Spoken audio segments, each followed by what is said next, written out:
Tell DMV'S barbers I love what y'all doing. I love all these barbers coming out here showing their talent. Yeah, we're gonna show up and show out. Hello everybody, thank you for tuning in to DMV'S Barbers. I wanna our guest for today, he's from District Heights, Maryland. He's been cutting hair for 13 years. I guess you could say he's a leader, motivator, people's person. Let's introduce you to Rich Cutz from out of Smith Dream. What up, everybody? That's what everybody doing. What's going on, sir? How you doing? Bless my brother. How about yourself? Yes, sir. I'm doing well. Thank you. I know you normally, you work out. You start the day off today with a good workout. Yeah, no doubt. I work out every day morning before. My day usually starts around like 4 o'clock in the morning. I get up in the morning, hit the gym before I go to work. And my work schedule is between 8 and 9 o'clock. Usually I don't leave out there until like maybe 7:30. So I got a heavy schedule. Okay. So, I know you got a battle coming up, but before we get into the battle, I know a lot of people may not know who you are, so try to get them familiar with you. Currently, right now, you're in District Heights, Maryland, and you're cutting out of Smith Dream Barbershop. How long have you been there? I think maybe 4 to 5 years or 5 years, almost 6, about 5 years. Okay, so how did you come about getting at that location? I knew Smith, the owner, for a while. So he tried it. He had a shop in Bladensburg, Maryland. And he tried to get me there, but it was so far from where I was initially.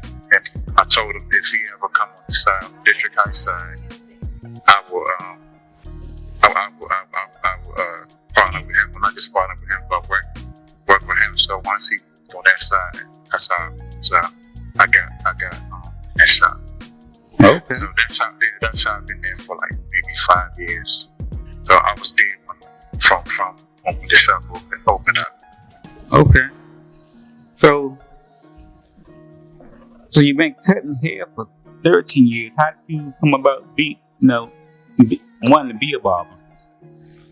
Okay. I used to have a regular 9 to 5, but I'm not a person that like to take a lot of orders. I'm more self-motivated, self-employed. So I tried different jobs, and that wasn't me. So I asked myself, what can I give to the world that I would love getting up in the morning for? And the first thing I thought about was cutting hair. Right. As a human being, we all about service. Right. You got to find a way to provide service. You came here to serve.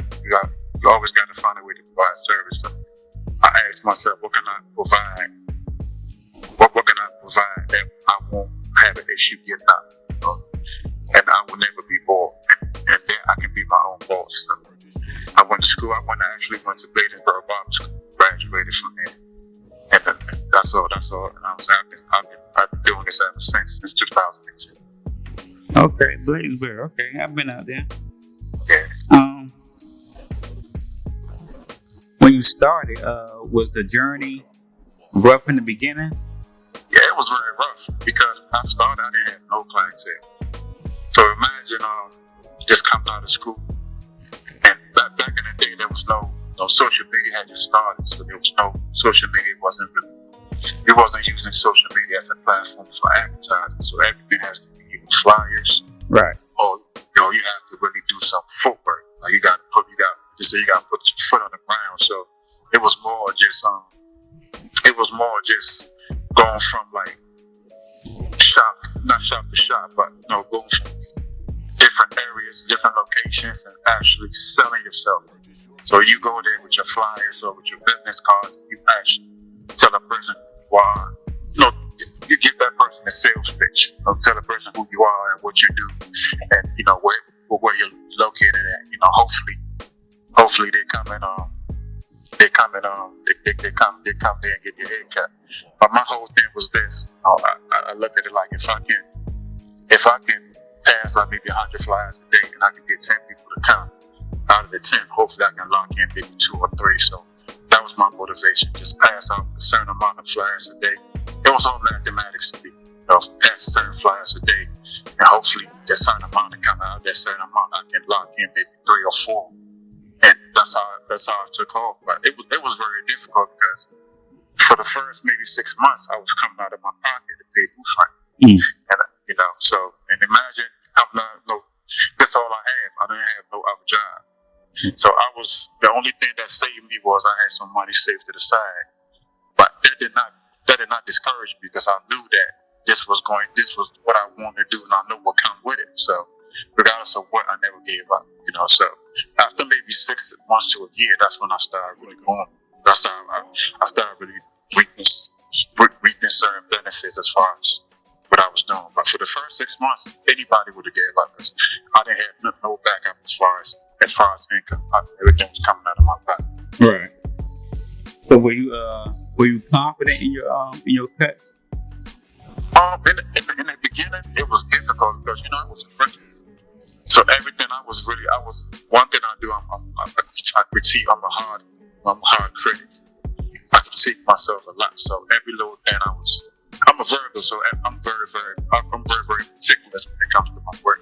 Right. So every little thing I was critiquing every cut, every shape up. So in the beginning, I was really hard on myself. But once I got comfortable, maybe after a year, that's when I started being a little more confident. But it was rough. It was a couple of haircuts that I messed up, because I was a rookie. There was a couple of clients that looked at me like, "What are you doing?" Like, what's wrong with you? That first 6 months, man, the first year you start sweating. Right. Once you realize that you're doing something wrong, you get real high and you start sweating. So it was in the beginning it was definitely rough. But I knew this what I wanted to do, and I knew what came with it.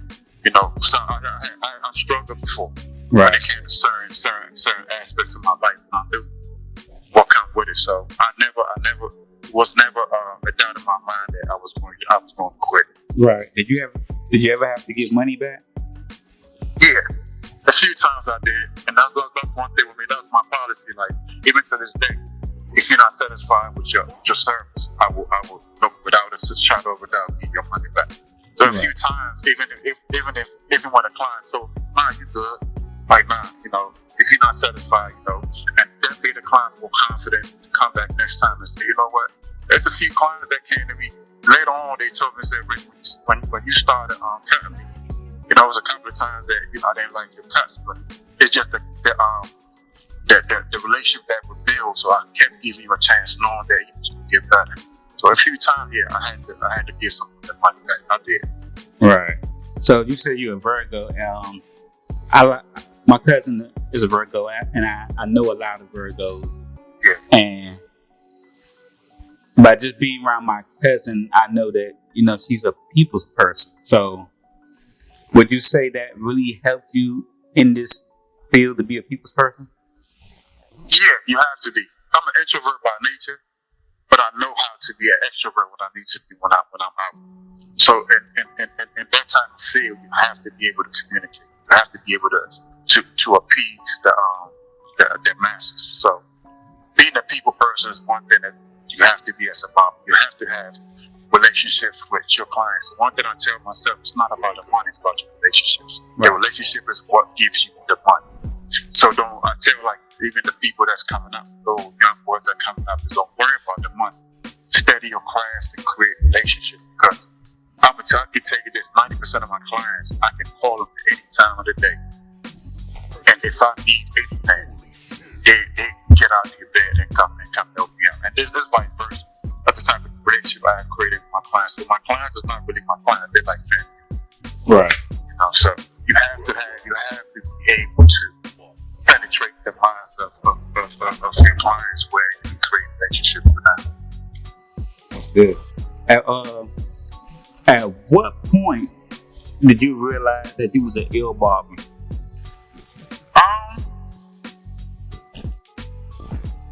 My confidence grew maybe 2-3 years after the fact, when I started realizing that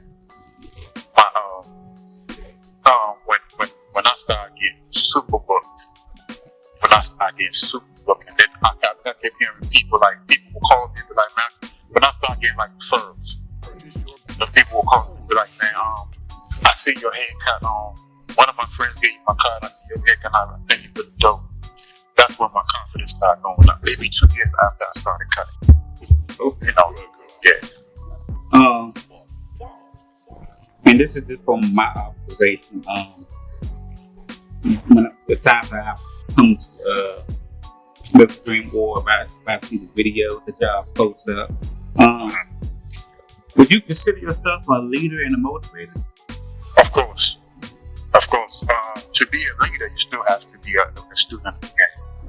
You know, and I have to get to the point where I think I can give a lot to the community. So what I do is, even if I'm not, even through my haircuts, even through my captions, it's little stuff that I would need for people to actually see. Sometimes when I post something on Instagram, it's not just about the haircut. Sometimes I leave a caption, or sometimes I leave some type of spoken word or some type of motivation.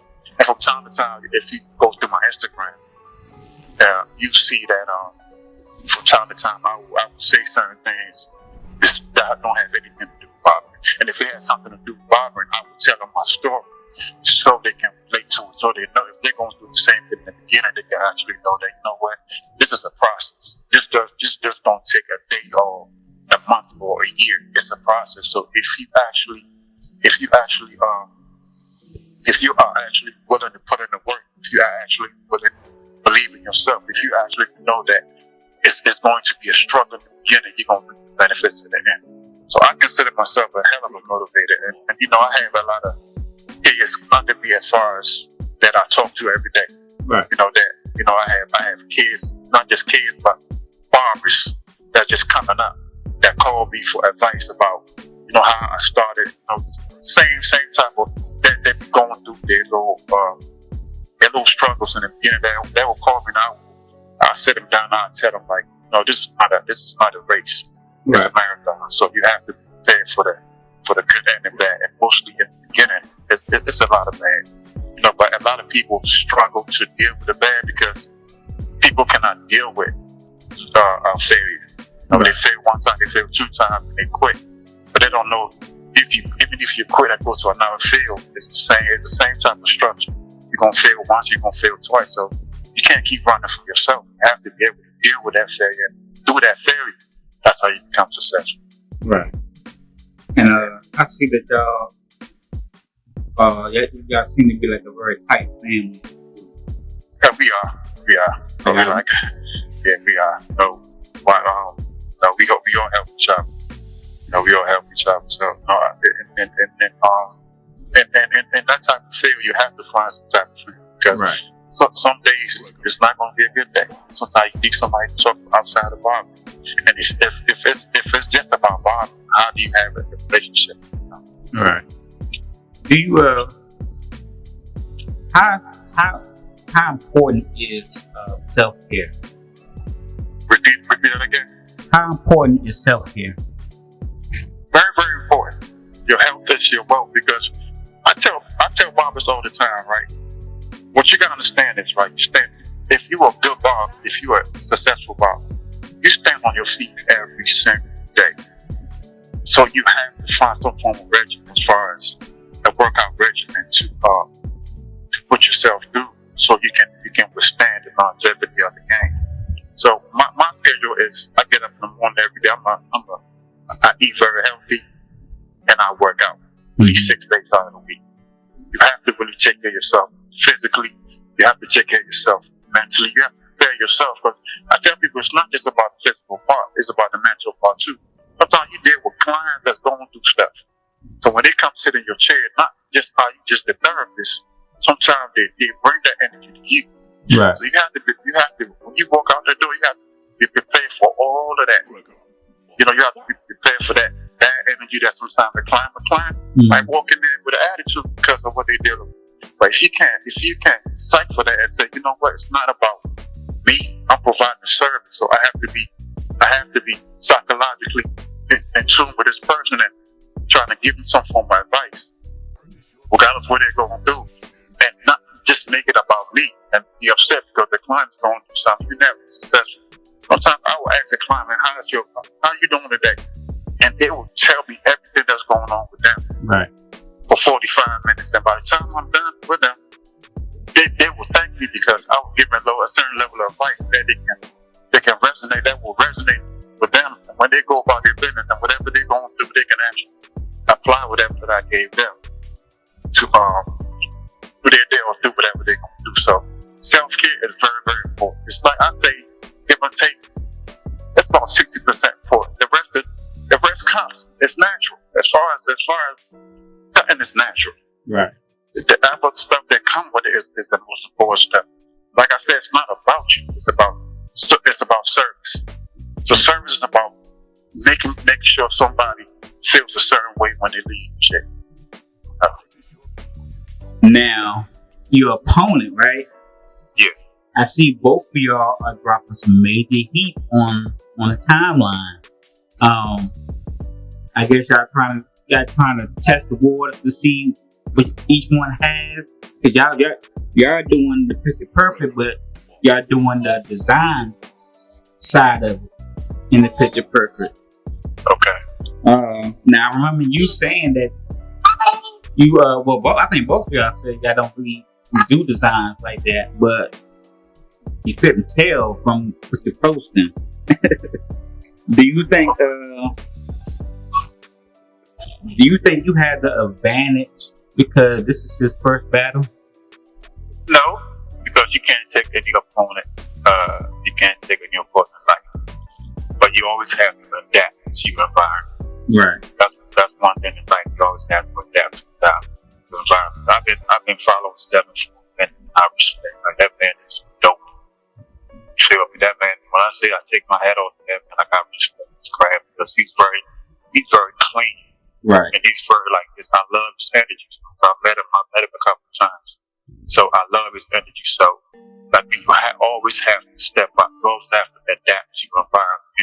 And for you to take a barber, like a seasoned barber, like right. Like I said, I don't really do certain things. I don't do. But when it comes to, if I'm up to it, I will put 200% of whatever it is. I will put that much effort into it. Right. So I would never take anybody like that because I know what that comes with. Then once you take somebody like that, you don't respect them. So yeah, this is going to be an interesting battle. So you don't have to give all the details, but is there something that you're going to do different that you would normally do in the shop? Every battle that I do, I come with an aspect of a level of difference, if that makes sense. Mm-hmm. You know what I'm saying? So every opponent that I face, I don't come with the same mentality as far as that. You know what I'm saying? Every personality that comes with it gives me a different way of competition. You know what I'm saying? So I can't really tell you exactly what I'm going to. To be honest with you, I'm not even gonna lie. I haven't really focused on the battle. I'm gonna start focusing in November. I haven't really focused on the battle just yet. I've just been trying to get some other areas in my life together. So I haven't really focused on the battle yet. Once I lock in, which will be from November to December, then I'm gonna start. You know what I'm saying? Like when I go through a battle, I'm gonna tell you, my brother, like it's more like I get so into the battle when it comes to like the vision. Right. I create a vision in my mind. So by the time I get to the battle, I already had the battle already done in my mind. Right. So the battle is just like the icing on the cake once I do it. Because I already envisioned it. I already got myself into it before I get to the battle. Right. So that's my mindset. But I'm ready. So I'm ready, man. No, I don't really take up a challenge that I don't really work. I don't really work for. I don't really study, or I don't put any form of effort. That's disrespect my opponent if I just come in thinking, okay, just like work. No, it's not. Right. Yeah. Well, this is going to be a very good battle from what I'm seeing on the timeline.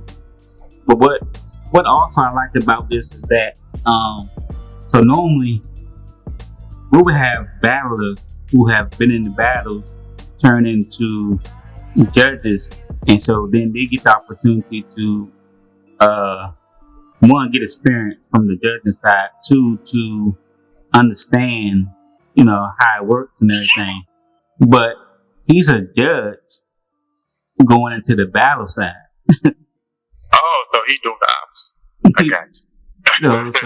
So this is going to be really, really interesting to see. So he should already know what the judge will be looking for. Exactly.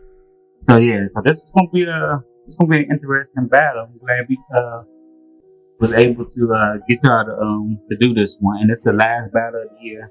Yeah. It's for the culture, man. It's for the culture because, you know what I'm saying? Battle creates a level of, it's not just motivation for the young, for the younger ones coming up, but it also creates a level of, it gives you the energy to keep going. Right. You know what I'm saying? Sometimes we get so stagnant in our work that we get bored. Right. So what battling does is it gives you the motivation to say, you know what, I still want to know that this craft is what it is. So this is what I do. So once you come out there, man, it's so much energy. You know what I'm saying? Right, Regardless if you win or you lose, man, you go out with a level of not just respect, but a level of, you know what I'm saying? Like you compete amongst people that you consider peers, people that you consider, you know what I'm saying, top dogs. Right. So, you know what I'm saying? Once you win there, once you in that field, man, it gives you a level of, but this is the culture that I chose and I'm enjoying. Right. You understand what I'm saying? Yeah. Yes, sir. But so, I don't cut hair, but I am by blood, I am a creator. Okay. And, a visionary. So I love being in the room like that with a bunch of creative people. You know what I'm saying? It's like a good vibe, and my energy feeds off of the energy that's in the room. Of course. So when we do these battles, I mean, I just love being around talented people because people don't understand that sometimes just because you're in this field of business, you could take something from another field of business and incorporate it into your business. Of course, it's all connected. Yes. And so I just love being around.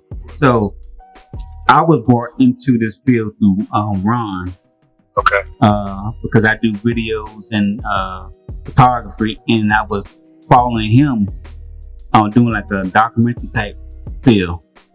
And once I started vibing and breaking off a little bit off to my own, trying to find a niche of how I can be in this corporation, God gave me a vision where I can do like interviews and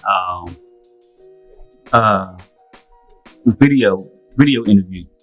So when I did that, I noticed that barbers and hairstylists, like just like a I know you always gonna have some haters, but what I saw that there's more love in the community than anything. Of course, we like a fraternity, man. Like this, it's not. I don't consider it as barbering. I consider it as art. Right. We're artists. Right. Because you can come in there looking one way and leave out of there, man. Like we change people's lives. People don't understand it. Like man, you know. Sometimes I'm gonna give you a perfect example, right? Like I charge moderate prices, right? But sometimes at $45 cut, the client will give me $125 right, or $150 tip. So a $45 haircut might turn to a $200 tip because of the love. It's not just the way I will, from the beginning to the end, with the conversation, will make sure the client is the most important person at that moment. right, That I'm cutting that person, and but the service that I deliver at my end result. So when I give them the mirror, they be like, "Oh my goodness!" You know, the picture that I had in my mind is not you exceeded my expectations, man. You know, the reward that I get as far as the love, as far as them to say, you know what, I'm gonna bring you some more clients. right. So as barbers, our work is the work in billboard. So I tell people, man, when you deliver, don't just deliver, over deliver, because that's how you get your reward. So if somebody is asking for a $50 service, give them a $150 service. Right. And I guarantee if you don't get the reward from him directly, when they walk out their door, the first person that see them, they be like, "Where did you get your haircut?" Mm-hmm. And that's how you get a lot of your referrals. That's how you get that's the advertisement that we artists. We're not barbers. If you look at the history of barbering, and I'm not gonna get too deep into it. Like when this started, this is the history of barbering. It was like dentists doing every single thing. So this is art to me. When somebody sits in my chair, I look at that person's personality, from their biology to their scores to their facial structures, and I would give them like this is the type of haircut that you do, because maybe you got a wide face, you got a narrow face, you got a broad face. So all that face, the biology of the person plays that big part of the way that you provide a certain service to a person. All right. You understand what I'm saying? So like when I went to barbers, the first thing they asked me to do was open up. The first thing I seen was the history of barbering, and it was biology, and it was geometry. And I'm like, what does this have to do with barbering? Mm-hmm. So once I got behind the chair and I looked at the way the person features was when it comes to the skull, and that's when I started to understand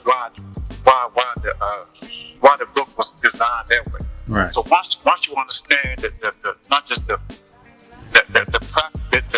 theoretical part of barbering, you can apply it to the practical part of barbering, if that makes sense. Mm-hmm. Nah, but we artists. We're not.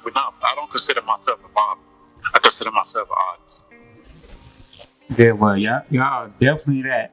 Man, barbers. Then this is my opinion. Barbers, hairstylists, and dentists are three of the major people that help build confidence in people. Without a shadow of a doubt, yeah. I was just looking at videos and I was like, I've seen, like with teeth, and then once they come out with this new technology that they have now, yeah. It's like a whole, the confidence that have just boosted. Yeah. When people. Yeah. Even not to cut you off, my brother. Even with the people that, or like they insecure about big going ball. Now you got, right. You know what I'm saying? We don't provide them with a certain structure where you can go get some hair. You got some people that don't go facial hair. Now they have the option to go get facial hair. Like I don't like. I'm saying like if that's what works for you. That's what boosts your confidence. Follow me. Right. That's what you gotta do. I don't judge. But you're right. Like your physical, like the mind and the body are connected. It's a symbiotic relationship. You know what I'm saying? So where the mind go, the body follows. So if the body is not right, the mind is not right, and vice versa. If the mind is not right, the body is not right. So the confidence plays a big part in the way you think. You understand me? So as barbers, as dentists, man, our whole structure is based on building confidence. You understand what I'm saying? So it makes a lot of sense. Yeah. Man, that might be on my question. Oh, would you ever think about teaching the class? Of course. I'd be so busy just trying. It's like me with the way I operate is service to me. So whatever comes on my plate is what I deal with. But as far as teaching the class, that's not an issue. I just got to take a little bit of time. Then I'm not gonna lie to you, man. My schedule is so busy. Right. You know what I'm saying? My schedule is so busy. So when I leave here, I got to deal with my kids and all of that. Right. But if I got to take time out just to teach, maybe once a month or twice a month, and I probably will in charge. I do it on the strength. You know what I'm saying? Just to provide. You know what I'm saying? I think how y'all have it, like, how y'all got spiritual set up where maybe y'all should like just keep one chair available where a student can come in there. Of course. You know, and then you can come over there and shadow us. Right. Ask questions and I'm thinking about it. Maybe one of these days, once I'll create just one day just to teach. I go in there and I just teach. I create a curriculum. Just that one day I teach for maybe like from 10 to 4 or 10 to 5. Right. Okay. So there's I've been watching some of the barbers and there are some that they're almost there. Like, all right, so for an example, like the design. So where I see that they're good design, but it's not clean. Yeah. And I had an idea, maybe if I can somehow get them with a barber that does make it clean, they can show them what they can do. Yeah. The thing is, it's like everybody needs a breakthrough. Sometimes the only thing that stops people from really ascending or going to the next level is the breakthrough. Right. That's what I'm saying. Sometimes you knock at the door 4 times, not knowing that you can knock on the door the 5th time for the door to open. Right. But they get to the 4th knock and just say, you know what? They turn around and go about their business. You gotta keep knocking. And the thing is, a lot of people have pride issues. That's the thing. Like nowadays, you have social media where DMs just readily available. So I tell these young kids that, look, if you need some help, man, don't just DM. You know what I'm saying? Or DM one of your favorite barbers and ask a question, how do I do this? And the crazy part about it is, you know what I'm saying, on that topic, there's a few people that will DM me and be like, Rich, man, how do you make your video? Or Rich, how do you do the design? Rich, how do you make this shape up straight up? Rich, how do you start the process of the fade? And when I tell you I was thoroughly take my time, 15 to 20 minutes, and I would write step by step how I do this. You understand what I'm saying? Because that's how much I love the game. That's how much I want the game to keep going. Because, you know what I'm saying? One thing you need food, you need housing. The 3 resources you need in life is food, clothing, and shelter. But your parents play a big part in that aspect. Right. You know, so, you know what I'm saying? And the thing is, we provide a service. This service that we provide, I don't think any type of AI can be able to manipulate or be able to duplicate what we provide. So as barbers, we're going to be here until the end of time. So for us, for the culture to keep going, we got to teach. So anybody that calls me, I always take my time. Even if they call me or they, Rich, how you do enhancement? You think enhancement is good? I said, man, technology is always going to. It's either you're growing or you're dying. Right. That's not the process of life. So everything's going to always be advanced. So don't be afraid to provide a new service or a new technology that comes in the culture. People always, enhancements is bad. No, it's not. It's just advancing. 30, 40 years ago, people wasn't providing that. Now we have the technology to provide it, not shun that. So sometimes a lot of these young barbers coming up be a little bit afraid to do certain things because the older ones are telling them it's not a good thing. Right. You can never be stagnant. If you, like I said, you have to always adapt to the way life is. So I always take my time to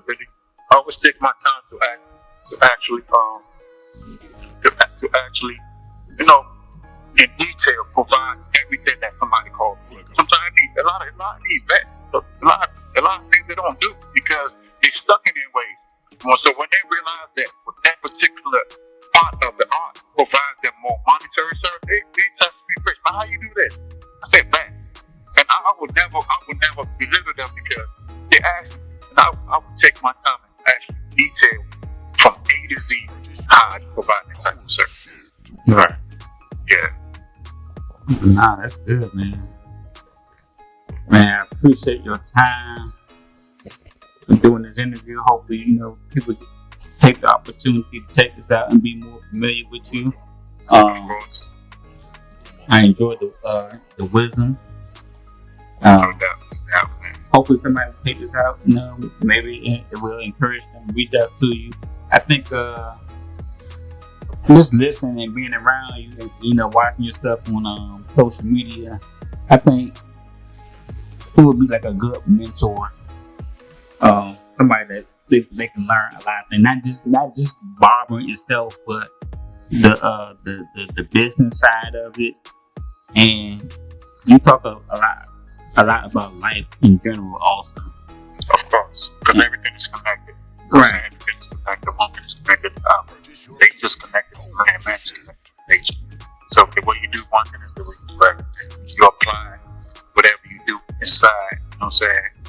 They will apply whatever you do outside. So there's a law of nature that says there's a law of food. So whatever you perceive in the inside is how you project on the outside. know what I'm saying? So I apply evidence to everything. So the way I treat myself, the way I want to treat my brother. So what I want for myself is what I want for everybody in this world. So it's not just about barbering to me, it's about life.